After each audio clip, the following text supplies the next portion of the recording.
제가 뭐 한 가지를 개인기를 준비해 왔는데 되게 부끄러워서 할까 말까 지금 고민을 하고 있는데 한번 해볼게요. 자, 네 감사합니다. 되게 간단한 거예요. 그렇게까지 박수 칠 건 아닌데 안녕하세요 여러분. 제 이름은 똑바로 읽어도 거꾸로 읽어도 양미향입니다. 기러기, 토마토, 스위스, 인도인, 별똥별, 양미향. 네. 네, 요즘 유행하고 있는 그 드라마에서 주인공이 하는 인사법이잖아요. 여러분 옆에 앉은 지체들과 혹시 인사하셨나요? 한번 인사해 볼까요? 여러분의 이름을 얘기하면서 안녕하세요 저는 누구누구입니다. 한번 인사해 봅시다.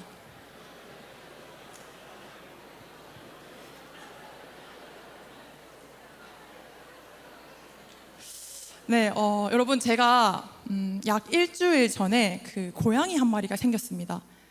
그동안 살면서 제가 개, 닭, 토끼 뭐 이런 것들 많이 키워봤는데 고양이는 한 번도 키워보고 싶다는 생각을 하지 않았던 동물이거든요. 귀엽죠? 제주 선교를 마치고 돌아온 다음 날 이 고양이를 갑자기 분양받게 되었습니다. 여러분은 잘 알 것 같은데 제가 약간 어느 정도 제이잖아요. 그래서 저는 좀 계획형이에요. 그런데 저희 집에 고양이 집도 준비되어 있지 않았고 저는 고양이에 대해서 아무것도 모르는 상태였는데 이 우리 파워 P 조성민 목사님의 부추김과 그분의 이제 추진력으로 제가 목사님이랑 같이 부천에 가서 고양이를 받아오게 되었는데요. 부천에 고양이를 받으러 가는 그 길도 굉장히 얼떨떨했습니다. 정말 내가 고양이를 받아오나? 나 고양이에 대해 아무것도 모르는데. 여러분 저는 여전히 이 고양이가 제 고양이인 건 알겠지만 여전히 약간 얼떨떨한 기분이 있어요. 사실 제가 내일부터 휴가잖아요. 근데 갑자기 고양이가 생겨버리니까 이 제 휴가 일정이 다 꼬여버린 거예요. 원래 저의 일정은 오늘 밤에 저희 고양이 부모님 계시는 대구로 내려가야 되는 건데 고양이를 혼자 둘 수 없다는 생각이 들어서 지금 부모님한테 잠깐 양해를 구하고 계속 고양이와 함께 있게 될 것 같습니다. 근데 여러분 방금 보셨던 이 귀여운 고양이가 아직 이름이 없어요. 제가 여러 사람에게 이 고양이 이름을 지어달라고 이렇게 부탁을 했거든요. 당첨되면은 스타벅스 아이스 아메리카노를 기프티콘을 쏘겠다 이렇게 공모를 했는데 여전히 일주일째 제 마음에 완전히 드는 그 이름이 없는 거예요. 그래서 여전히 야 이리 와 어디 갔어 야 이렇게 부르고 있습니다. 한낱 동물에 불과하잖아요 이 고양이가. 그런데도 고양이 이름을 짓는 게 참 쉽지 않더라고요. 제주 선교 끝난 다음에 생겼으니까 양제주 양선교로 해볼까 했다가 우리 조성민 목사님이 극혐하셔가지고 네, 그 고양이 이름은 아직까지 짓지 못했는데 아마 유력한 후보는 현재 양동이, 저희 남자이거든요. 그러니까 동이야, 양동이, 혹은 뭐 양상추, 양양이 뭐 이렇게 있긴 있는데 오늘 아침에 나요셉 목사님이 제가 고양이가 이렇게 폴짝폴짝 뛰어다녀요. 약간 토끼처럼 캥거루인지 뭔지. 그러니까 목사님 우리 고양이가 토끼인지 뭔지 잘 모르겠어요 하니까 나요셉 목사님이 그러면 양키로 하라고 양미향의 토끼 이래서 양키로 하면 어떻겠냐 말씀을 하더라고요. 여러분 저희 고양이 렉돌이라는 고양이던데 2개월 된 수컷이에요. 혹시 좋은 이름 있으면 한번 알려주세요. 이름이 당첨되면 제가 스타벅스 아이스 아메리카노 쿠폰을 쏘도록 하겠습니다. 이렇게 이름이라는 것은 여러분 다른 것과 구별하기 위해서 지어지는 사물, 단체, 현상 등에 붙여서 부르는 말이 이름이라고 해요. 다시 말하면 이름은 다른 것과 구별하기 위해서 부르는 말이란 뜻인데 쉽게 말하면 이런 거겠죠. A를 A인 것을 알게 하는 것, B가 B인 것을 알게 하기 위해서 이름이라는 걸 붙인다는 겁니다. 성경에 보면 많은 인물들이 나오는데 그 중에서도 하나님이 특별히 이름을 바꾸시는 여러 명이 있죠. 여러분 잘 아시는 아브라함과 사라의 원래 이름 뭐였죠? 아브람과 사레였죠. 그리고 또 그 환도뼈, 야곱이 환도뼈가 위골된 이후에 하나님께서 너를 이스라엘이라고 부르겠다고 이야기를 하시기도 했고 또 신약에 보면 여러분 잘 아는 그 사도 바울의 원래 이름이 뭐였죠? 사울이었잖아요. 이런 것처럼 다른 것과 구별하기 위해서 부르는 이름, 이름에 대해서 오늘 이야기를 해보려고 하는데 여러분은 여러분의 이름이 마음에 드시나요? 오, 맞네요. 저는 양미향이잖아요. 혹시 제 이름 유추할 수 있어요? 미향이 무슨 뜻인지? 네, 아름다울 미에 향기, 향자를 쓰고 있습니다. 한 청년이 저희 공동체를 가만히 보더니 갑자기 이렇게 얘기해요. 전사님, 참 사람들이 자기 이름처럼 생겼어요. 우리 김채림이 한 얘기인데 예를 들면 이런 거겠죠. 나요셉 목사님이 나요셉처럼 생긴 것, 우리 전보름이 전보름처럼 생긴 것. 예를 들어서 나요셉 목사님이 조성민이라는 이름을 가지고 있으면 이상할 것 같죠. 그런 것처럼 무엇이 먼저인지는 모르겠지만 우리는 어쨌든 이 이름대로 생겼고 이름대로 살아가고 있는 것 같습니다. 오죽하면 우리나라에는 장명소가 있잖아요. 우리는 또 한자를 많이 쓰는 민족이다 보니까 더 좋은 이름 뜻으로 또 남들과는 조금 다른 특별한 이름을 가지고 싶어서 장명소에 가기도 하고, 또 어떤 이들은 나이가 조금 들었지만 이제 내 이름을 찾겠어, 난 더 이상 부모님이 지어준 이름으로 살지 않겠어, 이러는 마음으로 개명을 하기도 합니다. 오늘은 특별히 이 이름, 그리스도인에게 주어진 이름에 대해서 한번 나눠보려고 하는데요. 이름은 정체성을 나타내잖아요. 여러분, 그리스도인은 어떤 이름으로 어떤 정체성을 가지고 살아야 할까요? 오늘 제목 한번 같이 읽어볼게요. 아름답고 향기로운. 다시 한번 옆 사람과 얘기해볼까요? 참 아름답습니다.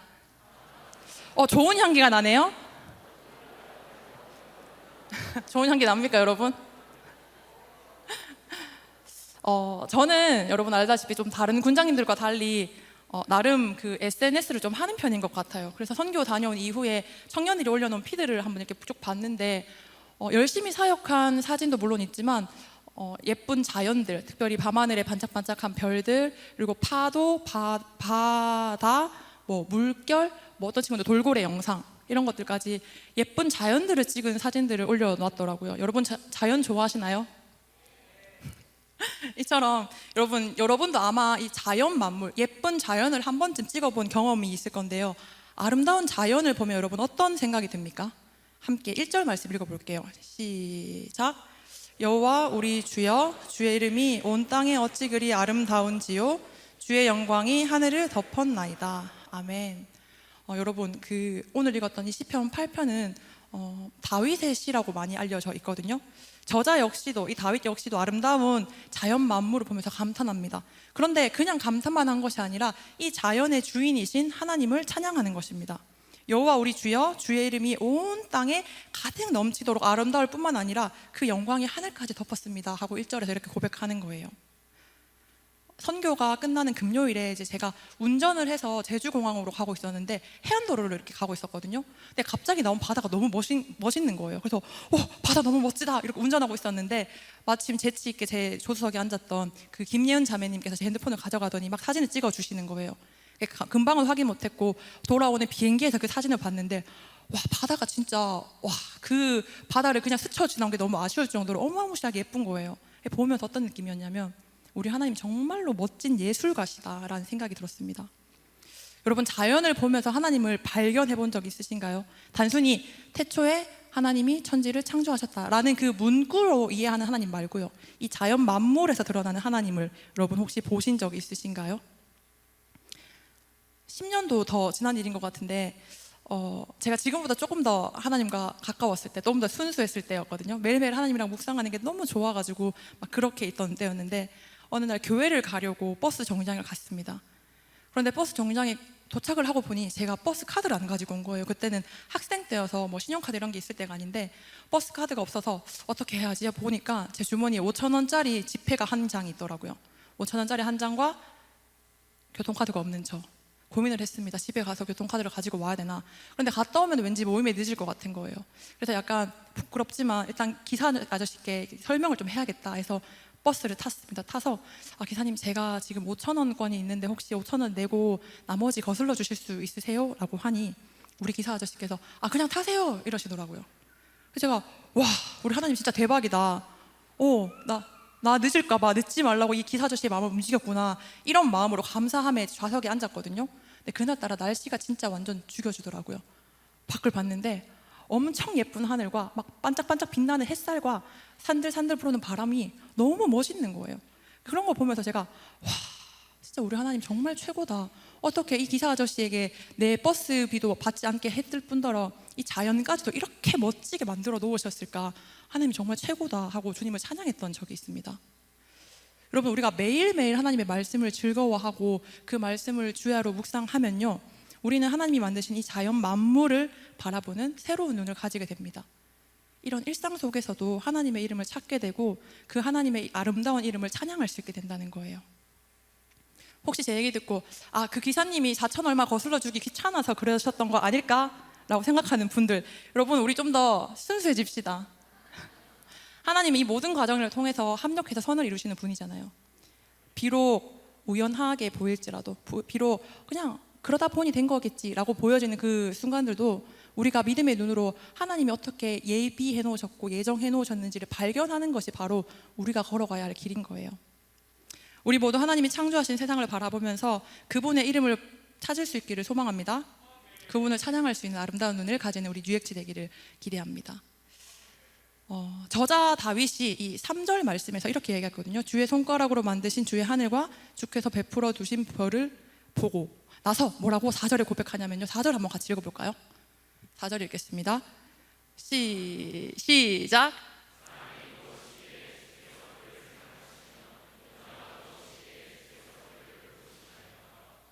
여러분, 이 사람이 무엇이기에 주께서 그를 생각하시며 인자가 무엇이기에 주께서 그를 돌보시나이까, 이 말을 잘 살펴보면 다윗이 이런 마음이 있는 거예요. 아, 이 자연 만물이 정말로 아름답고 멋지고 경이로운데 도대체 왜 하나님은 이 사람을 생각하시고 이 사람을 돌보시는 걸까? 사실 우리는 바다만큼 깊은 마음을 가지지 않고 있잖아요. 별처럼 반짝이지도 않고. 그런데 도대체 이 사람이 무엇이길래 주께서 우리를 생각하시고 이 인간이 대체 무엇이길래 주님이 우리를 이처럼 돌보시는 걸까요? 제가 서두에 고양이가 생겼다고 얘기했잖아요. 이제 이 녀석과 한 일주일 정도 같이 살았는데 저에게 몇 가지 생활 패턴이 생겼습니다. 아침 저녁으로 일어나면 고양이 화장실을 치워주고 있어요. 그리고 평소보다 훨씬 더 자주 제가 청소기를 이제 밀기 시작했거든요. 저는 아침에 일어나면 물 한 잔도 안 먹고 되게 바쁘게 나오는데 이 녀석 때문에 이제 아침 저녁으로 얘는 밥을 굶기면 안 되겠다 생각이 들어서 밥도 채워주고 물도 채워주고 그런 일상을 보내고 있습니다. 또한 제가 이제 집에 방 2칸에 거실과 부엌이 있는 집에서 지금 살고 있는데 고양이에게 제 방 1칸을 빼고 다 내어줬어요. 방 온전히 1칸도 그 아이에게 줬고 거실과 부엌까지도 그 친구에게 다 줬습니다.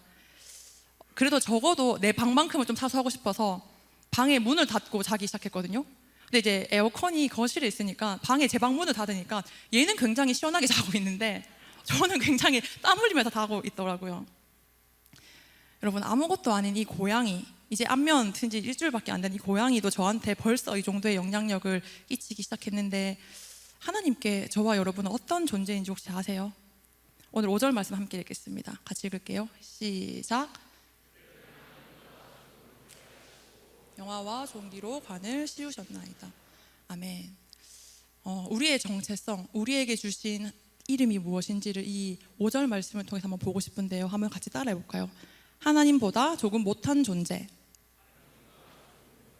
한 번 더. 하나님보다 조금 못한 존재. 제가 원래 시편 8편을 묵상하면서 생각했던 제목이기도 해요. 하나님보다 조금 못한 존재. 어떤 뜻인지 아시겠어요? 하나님보다 조금 못한 존재라는 말 자체가 사실은 굉장한 과장법입니다. 하나님께서 우리를 그분보다 조금 못하게 하셨다는 게 어떤 뜻이냐면요, 여러분, 하나님이 완전하시고 온전하신 분이잖아요. 그런데 그분보다 약간 못한 존재가 바로 우리라는 거예요. 저와 여러분. 하나님이 세상을 창조하셨고 그 창조하신 하나님 다음에 우리를 위치해 놓으셨다는 겁니다. 쉽게 말하면 하나님 다음으로 가장 완전한 존재라는 뜻이겠죠. 이해가 되시나요? 하나님보다 조금 못한 존재, 즉 하나님 다음으로 완전한 존재. 오늘 말씀에는 분명히 하나님께서 우리를 하나님보다 조금 못하게 하셨고 또 영화와 존귀로 관을 씌우셨다고 말씀하셨습니다.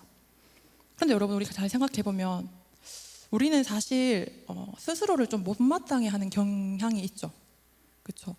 너무 끄덕이게 열심히 하고 있는데 거울을 보는 내 모습도 좀 마음에 안 들 때가 있고 또 열심히 공부하지만 그 성적이 별로 좋지 않은 내 머리를 탓할 때도 있고 그리고 다른 친구들보다 좋은 회사에 가지 못하는 내 신세를 한탄하기도 하고 뭐 스스로의 집중력 없음에 대해서 질책하기도 하고. 왜 우리는 스스로에게 만족하지 못하는 걸까요? 하나님이 우리를 하나님보다 조금 못하게, 즉 가장 완전하게 지으셨는데 왜 우리는 스스로에게 만족하지 못하는 걸까요? 성경은 그 이유를 바로 인간의 죄성 때문이라고 이야기합니다. 여러분 봐요. 아담과 하와가 불순종해서 선악과를 먹게 됐죠. 그런 다음에 그들이 가장 먼저 이 선악과를 따먹은 이후에 느꼈던 감정이 무엇인지 아세요? 수치심이었어요. 그 이전까지만 해도 아무렇지 않았는데 이 선악을 알게 하는 나무의 열매를 따먹고 하나님의 말씀에 불순종하였더니 그들의 눈이 밝아져서 자신이 벗고 있는 걸 드디어 알게 된 거예요.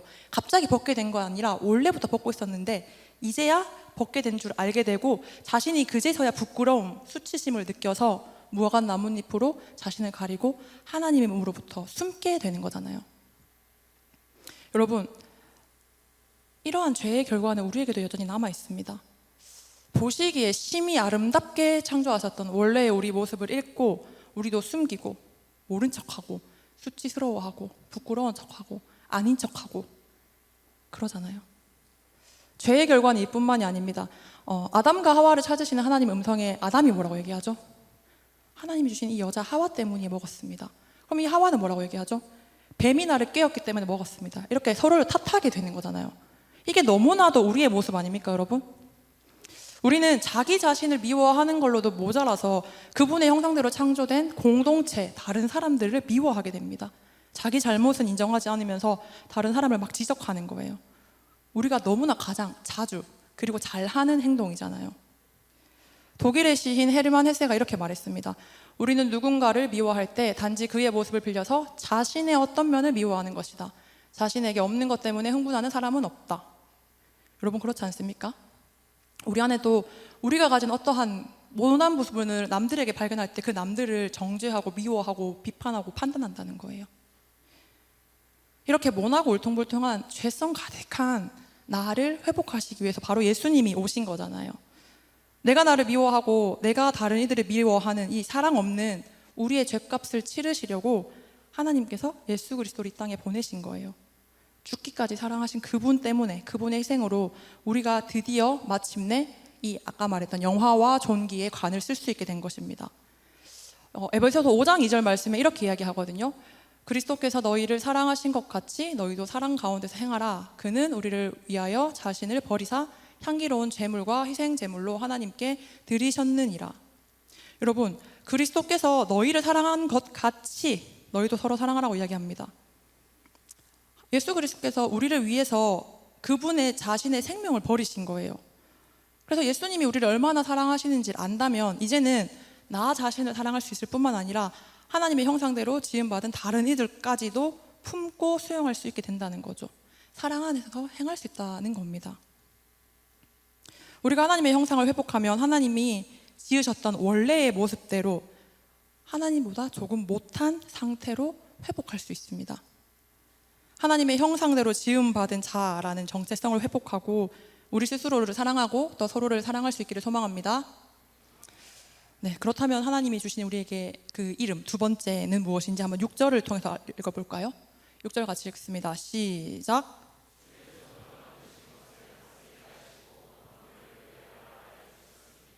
여러분, 하나님은 주의 손으로 만드신 것을 다스리게 하셨다고 얘기합니다. 그리고 그분이 만드신 것을 우리에게 다스리게 하셨다는 거예요. 쉽게 말하면 하나님의 대리인으로 우리를 세우셨다는 겁니다. 그래서 하나님이 우리에게 주신 두 번째 이름이 뭐냐면 하나님이 대리인, 하나님이 위임한 자. 하나님의 우리가 대리인이라는 거예요. 주의 손으로 만드신 것을 다스리게 하신다. 이게 대리 명령이잖아요. 하나님이 만드신 세상을 우리에게 위임하신다는 거예요. 우리에게 주신다는 거예요. 여러분, 정체성, 이름이 아까 정체성을 반영하는 거라고 했잖아요. 다른 것과 구별하기 위해서 붙이는 게 이름이라고 서두에 말했는데 하나님이 만드신 그 세상을 우리에게 다스리는 존재라고 불러주셨어요. 우리가 그 세상을 다스리는 존재라는 겁니다. 창세기 1장 27절부터 28절 함께 읽어볼까요? 시작. 하나님이 자기 형상 곧 하나님의 형상대로 사람을 창조하시되 남자와 여자를 창조하시고 하나님이 그들에게 복을 주시며 하나님이 그들에게 이르시되 생육하고 번성하여 땅에 충만하라. 땅을 정복하라. 바다의 물고기와 하늘의 새와 땅에 움직이는 모든 생물을 다스리라 하시니라. 아멘. 여러분, 하나님께서 그분의 형상대로 우리를 창조하셨잖아요. 그리고는 이렇게 생육하고 번성하여 땅에 충만하라. 땅을 정복하라. 다스리라고 이야기하시는 거예요. 지난주에 폭우로 인해서 강남역 일대가 이렇게 물에 잠겼던 기사들 여러분 보셨죠? 자연을 생각하다가 어떤 예를 들까 하다가 여러분, 이 비가 내리는 건 너무 당연한 거잖아요. 너무 자연스러운 현상이잖아요. 그런데 콘크리트, 아스팔트 포장이 이제 너무 많다 보니까 물이 토양에 흡수가 돼야 되는데 흡수를 할 수 없는 거예요. 이런 지형에서 하수구랑 배수구까지 막혀버리니까 저지대에 몰렸던 그 물들이 역류하면서 홍수가 일어나게 되는 거잖아요. 여러분 봐요. 빗물을 이렇게 흡수할 수 있을 만큼의 토양이 있어야 되는데 우리가 말하는 정부, 뭐 도시, 나라들이 이런 도시화들을 한다고 자연을 막 파괴하잖아요. 근데 우리가 정부나 나라만 탓할 것이 아니라 결국은 배수구를 막히게 한 길가에 아무렇게나 버려진 쓰레기에 우리가 아무런 책임이 없다고 말할 수 있을까요? 하나님이 단순히 자연을 보존하라고 하신 게 아니에요. 잘 다스리라고 명령하신 거예요. 좀 어려운 말로 창세기 아까 읽었던 1장 28절을 문화명령이라고 하는데 사람은 이 하나님이 주신 자연을 잘 다스려야 할 존재라는 거예요. 그냥 두는 게 아니라 다스려야 할 존재. 도시화를 하지 말라는 것이 아니라 잘 다스려서 계획 있게 또 우리가 할 수 있는 영역에서 보존을 하면서 또 다스려야 된다는 거죠. 쉽게 그 1달란트 받았던 사람이 달란트를 땅에 묻어놓잖아요. 아무것도 하지 않고 그냥 놔두잖아요. 보존. 그런 게 아니라 5달란트, 10달란트 받았던 사람들처럼 이 자연을 잘 경작하고 다듬고 가꾸어서 우리가 다스려야 한다는 겁니다. 여러분, 우리는 우리에게 주어진 것들을 잘 다스리고 있습니까? 한번 생각해 볼까요? 이 자연 만물은 누구의 것이죠? 하나님의 것이죠. 맞아요? 그러면 여러분, 저와 여러분의 주인은 누굴까요? 하나님. 그렇죠? 우리의 주인이 하나님이잖아요. 우리가 기도할 때 주여 이렇게 기도하는 그 주여에 주님은 나의 주인이십니다 라는 함축된 말인 거 아시죠? 그러면 여러분 보세요. 엄밀히 말하면 우리가 자연 만물도 다스려야 하지만 나는 내 스스로도 다스려야 한다는 거예요. 왜? 나도 하나님이 만드신 창조물이니까. 하나님이 나에게 대리하신 것이니까요. 청지기란 말 많이 들어보셨을 건데 청지기가 이런 뜻이거든요. 주인이 맡긴 것들을 주인의 뜻대로 관리하는 위탁 관리인. 우리는 우리의 삶도, 우리의 시간도, 우리의 재능도, 우리의 능력도, 우리의 에너지도 모든 것들도 하나님으로부터 위임받아서 위탁 관리하고 있는 중인 거예요. 그러니까 우리의 시간도, 우리의 생각도, 우리의 모든 것들도 하나님의 것이기 때문에 하나님이 주신 것답게 다스려야 한다는 거죠. 주님이 우리에게 주신 우리의 달란트들 여러분 제대로 사용하기를 소망합니다. 우리도 우리 자신을 잘 다스려야 합니다. 하나님 우리에게 주신 이름을 한 가지 더 찾아볼까 하는데요. 9절 말씀 한번 읽어볼까요? 같이 읽겠습니다. 9절 말씀 시작. 여호와 우리 주여 주의 이름이 온 땅에 어찌 그리 아름다운지요. 한 번 더 읽을게요. 시작. 아멘. 우리에게 주신 이름, 제가 마지막으로는 주님을 함께 찬양하는 자라고 생각을 했는데요. 함께 따라 볼까요? 주님을 함께 찬양하는 자. 여러분, 우리는 주님을 함께 찬양하는 자로 부름받았습니다. 믿으시는 분만 아멘. 이 시편 8편의 시작과 끝이 동일하잖아요. 여호와 우리 주여 주의 이름이 온 땅에 어찌 그리 아름다운지요. 피조물된 입장에서 창조주이신 그분을 찬양하는 것이 너무나 당연한 거잖아요. 그런데 여기서 중요한 것은 뭐냐면 우리는 주님을 함께 찬양하는 자로 부름받았다는 사실입니다. 어떻게 해요? 함께요. 우리가 왜 주일에 이렇게 모여서 같이 예배드리는 걸까요? 우리는 왜 뉴엑스 공동체라고 명명하면서 뭐 때마다 수련회하고 선교하고 또 모임하고 같이 밥도 먹고 그러는 걸까요?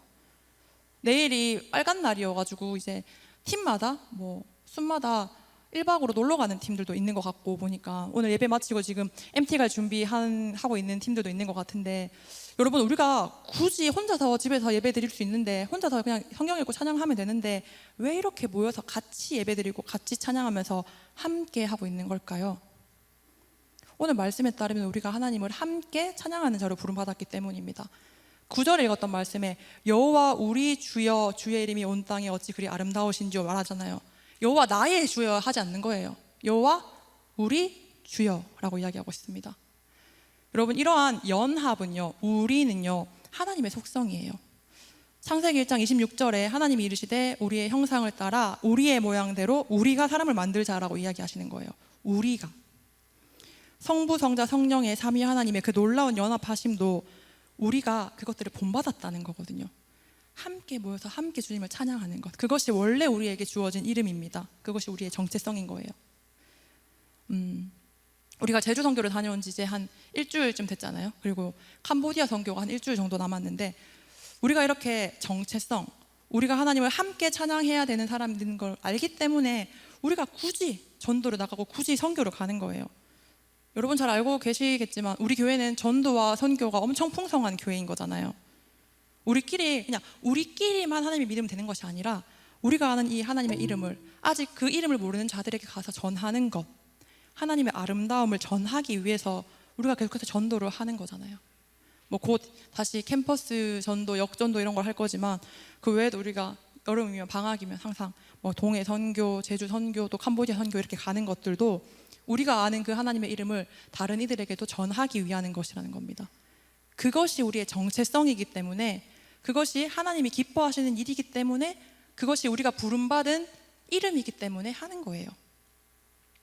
로마서 10장 14절에서 15절 같이 한번 읽을게요. 시작. 그런즉 그들을 믿지 아니하는 이를 어찌 부르리요? 듣지도 못한 이를 어찌 믿으리요? 전파하는 자가 없이 어찌 들으리요? 보내심을 받지 아니하였으면 어찌 전파하리요?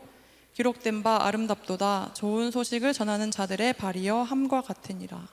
봐요, 말씀에도 기록된 바 아름답도다. 뭐가요? 좋은 소식을 전하는 자들의 발을 두고 아름답다고 이야기하는 거잖아요.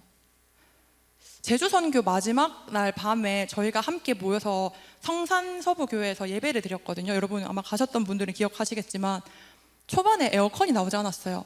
그쵸?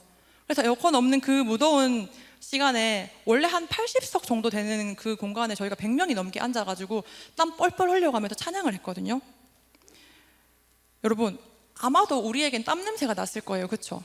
그렇지만 하나님 보시기에 그 장면에서는 정말로 아름답고 향기로운 예배로 보시지 않았을까요? 우리는 비록 땀 냄새가 났을지라도. 갑작스럽게 지난주에 호우로 인해서 교회에도 침수 피해가 조금 있었습니다. 그래서 저희가 교회 청년들에게 함께 교회 청소를 할 수 있는지 봉사 여부를 물었는데 한번 사진 보여주시겠어요? 저희가 3, 3, 5 모여서 다 같이 청소하고 닦고 쓸고 이랬거든요. 이런 모습들을 보면서 쭉 넘겨주세요. 어떤 마음이 들었냐면 이게 진짜 교회구나. 정말로 우리 교회는 교회를 사랑하는 청년들이 참 많구나. 그런 생각이 들었습니다. 여러분 우리는 주님을 함께 찬양하는 자로 부름받았습니다. 공동체를 허락하시고 교회를 허락하신 분이 바로 하나님이신 거예요. 사랑하는 우리 뉴엑스 공동체 그리고 한성교회 성도님들, 혼자 신앙생활하면 얼마나 편하겠습니까? 나만 생각하면 되니까 얼마나 편할까요? 그런데 하나님은 공동체 안에서 다소 삐걱거릴지라도, 그리고 서로 다른 의견들이 있어서 가끔 충돌할지라도 그럼에도 불구하고 교회를 허락하셨어요. 왜? 함께 찬양하는 것을 받으시기 위해서. 서로를 통해서 우리를 연단하게 하시고 또 연합하게 하실 줄 믿습니다. 그러한 공동체가 되셨으면 좋겠습니다. 말씀을 정리할게요. 제 이름이 양미향이잖아요. 아까 말했던 것처럼 아름다울 미의 향기 향인데 이름은 아까 서두에 말했던 것처럼 다른 것들과 구별하기 위해서 붙여지는 이름이잖아요. 근데 제 이름이 아름답고 향기롭다. 저는 이 이름이 참 저와 어울리지 않는다 생각했거든요. 뭔가 나는 아름답지도 않고 뭔가 뚱뚱하고 보기에 그렇게 좋은 것도 아니고 막 향수를 뿌리고 있는 것도 아닌데 내 이름이 아름답고 향기롭다? 좀 부끄럽기도 하고, 또 이 이름이 굉장히 엄마 세대 때 많이 쓰던 이름이거든요. 여러분 친구 중에 미향이 있어요? 근데 여러분 엄마나 이모나 뭐 고모 중에서는 아마 있을 수도 있어요. 그래서 저는 제 이름이 너무 촌스럽고 뜻도 민망해서 참 싫더라고요. 그런데 어느 날 한 선교 모임에서 이제 새롭게 누군가와 인사하는 시간이었는데 자기 이름을 임팩트 있게 소개하는 그런 훈련을 하는 시간이었어요. 근데 저는 제 이름이 너무 아무리 봐도 별론 거예요. 그 양미향을 어떻게 임팩트 있게 설명하지 하고 그냥 뚱하게 앉아 있었거든요. 그런데 어떤 사람이 저한테 와서 이렇게 이야기했어요. 양미향 이름 참 좋네요. 하나님께 미친 향기, 양미향 이렇게 한번 소개해 보세요라는 거야. 미친 향기. 여러분 어떻게 생각하세요? 하나님께 미친 향기라니 좀 유치하죠? 그런데 이름이 다른 것과 구별하기 위해서 붙여지는 말이라면요, 하나님께 미친 향기, 이 이름 봐서는 굉장히 하나님을 사랑하는 사람 같지 않습니까? 여러분도 여러분의 이름으로 하나님을 찬양했으면 좋겠어요. 어떻게 하나님을 내 이름으로 찬양할 수 있을까? 여러분의 이름의 뜻을 가지고 하나님을 찬양하는 그런 시간들이 여러분 소그룹 가운데 넘쳐나기를 소망합니다. 여러분, 여러분의 이름은 무엇인지 참 궁금한데요, 여러분의 이름을 마음에 들어 하셨으면 좋겠습니다. 하나님이 여러분께 또 어떠한 새로운 이름을 주실지를 기대하셨으면 좋겠습니다. 왜냐하면 그분은 우리를 아름답고 향기롭게 만드셨기 때문입니다. 우리 하나님이 창조한 목적대로 살아갔으면 좋겠습니다. 하나님이 목적한 대로 아름답고 향기로운 우리 뉴엑스 공동체 되기를 소망합니다. 하나님께 감사의 박수 올리겠습니다.